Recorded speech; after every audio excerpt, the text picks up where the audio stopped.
Good morning, YouTube. And I thought today I would react to some mainstream YouTube content from the account Big Guy, Big Man Schlatt, 2.2 million views. I just want to know what this guy is all about. Why do so many people watch him? Is he entertaining?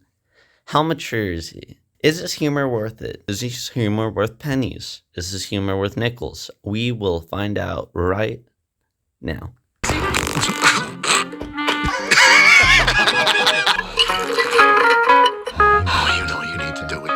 Sir.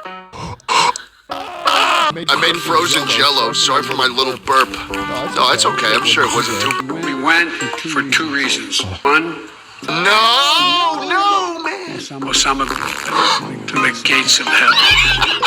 Here we go. What is it?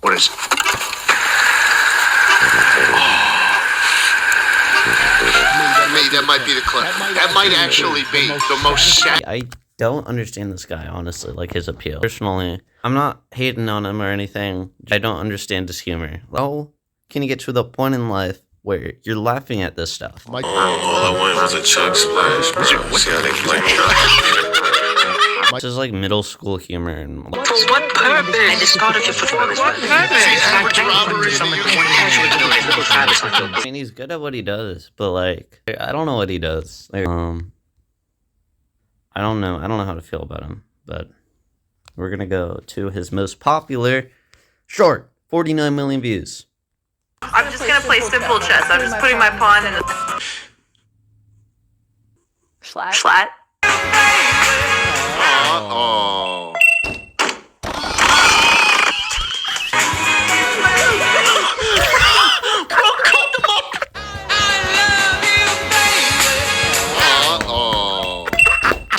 In other words, I just wanted to have a small little conversation about work.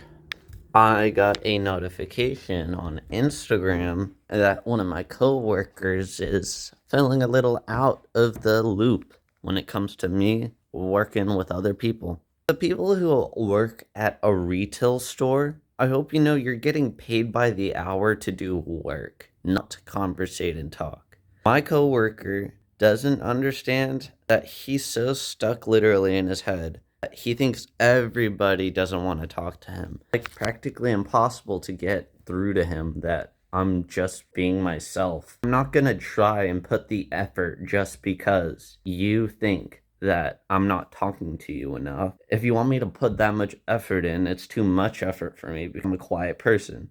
Just for the people who go to retail, I hope you know, with the right work ethic, it'll be easier to handle your job. I think with the right work ethic, you can get stuff done and talk to people at the same time. I remember one time, I still think about this to this day because I was so upset, like low-key. I faced one of the aisles. My coworker asked me if I wanted to, and then tried talking to me as if like he wanted to do it. We already had talked about me doing the aisle. Then I clock out, and later that night, he is redoing the aisle. He's facing the aisle and making everything crooked. And like, I generally don't complain about people regardless of how much work they put into their job, because you do you. You can go screw yourself if you want. You can unscrew yourself if you want. I've screwed myself a couple times. I'm kidding about that. This person is the same person that felt dehumanized in the deli. He didn't think he was getting the right treatment that other people are giving him. He gets babied by management. He gets babied by everyone around him. That's why I don't treat him like a baby. I treat him like I treat other people. He doesn't want to be treated like that, and I'm not going to baby him. It's a him problem. Old enough to drink. Bruh, I'm like 19, turning 20.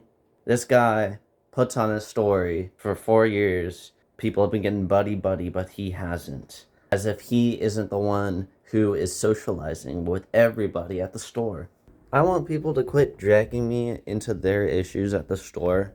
He needs to understand he's not the only one with problems, and everybody on this planet also feels the same exact emotions as he does. If he wants to be the center of the world, he can go find another job, but I'm not going to make him my center of the world. He lives in an idealized world for some reason. I don't know how. He expects everybody to be nice. He's a communist. I don't know what else to say. If you're literally the person who can't seek therapy and you're the person that gets insecure someone is not going into your line, please take time off of your work. Fix yourself a little bit, because if you can't do your job properly, why are you there? The more I complain about it, the more worse it sounds, but I've been dealing with this stuff for years. It's just gotten worse and worse, and I haven't even done a thing. I haven't done a thing for me to get this disrespect. He can't catch a break with himself. And I find it extra preposterous that he's gonna have all these judgments on everybody on work when he doesn't know a single thing about anybody's lives other than what they tell him at work. I don't understand. Don't understand. He might feel disrespected. I think he is being disrespectful to everybody at work, trying to be the center of the universe. I don't know if that's what he's trying to do. That's kind of the aura he gives off anytime I'm around him. It's like the reason I don't try to conversate with him too much. I just minimally speak to him. Same way I minimally speak to the managers. It isn't even about whether or not management loves me over him. This is about him not just understanding that I am myself. I don't want to fix myself for him because he isn't in my life every single day for it to be worth it. I hope he realizes he feels so alone. But like, you want me to go vent? Here, hold up. I'm gonna vent.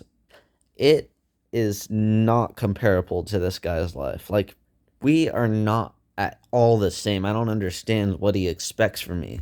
I lived in a normal middle class-ish, like American family. Eventually, after somebody in my family died, one of my family members ended up becoming severely addicted and depressed to stimulants and other things. That ruins my perception of that person. To this day, I still want to move out of the house because I cannot stand being around this person. Even though he's sober, I can't stand being around this person when he's angry. Because, A, it just takes me back, honestly, to the 5 years that he was just doing all that. And then, B, I honestly, I have to rewatch this video. I forgot what I was talking about. That B, it's because this person still has anger issues, and if he can't resolve them, and I can't resolve some of my irritability with this person, I'm just gonna move out eventually, like really soon. I'm going to have to. Every single argument for the past couple years, it's been very, very, very low, very low. But for the few that I've had with this person, it makes me not want to be around this person. So not only was this happening, but it messed with my family, and I remember day in and day out, every single day was an argument for something stupid.